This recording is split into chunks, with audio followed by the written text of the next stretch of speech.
Hi అండి. మొన్న Sunday మేము నిన్న సండే మేము అనకాపల్లి టెంపుల్కి వెళ్ళామండి. నోకాలతల్లి టెంపుల్కి.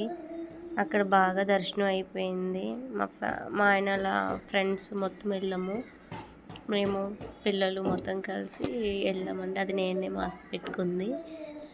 వంట కూడా అక్కడే చేసుకొని అక్కడ మొక్కేసుకొని కోళ్ళు కట్ చేయించి మొత్తం చేయించి అక్కడే కుకింగ్ అంతా చేసుకొని అక్కడే తిందామని చెప్పి ప్రిపేర్ అయ్యి వెళ్ళామండి. అన్నీ పట్టుకొని వెళ్ళిపోయాము. అన్నయ్య అండి ఆ వంట చేసేది ఆ అన్నయ్యే, మా ఆయన ఫ్రెండ్ అండి. ముందు వెజ్ బిర్యానీ చేద్దామనేసి రెడీ చేసుకుంటున్నాము. నెక్స్ట్ తను మా హస్బెండ్ అండి, వాటర్ తేటానికి వెళ్ళారు. ప్రతి సండే కాకుండా ఎప్పుడైనా మాకు వీలైనప్పుడు ఇలా బయటికి వెళ్తామండి. ఎక్కడికైనా ట్రిప్ అలా వేసుకొని బయటికి వెళ్ళడం మాకు అలవాటు అయిపోయింది. తను మా వదిన, పిల్లలు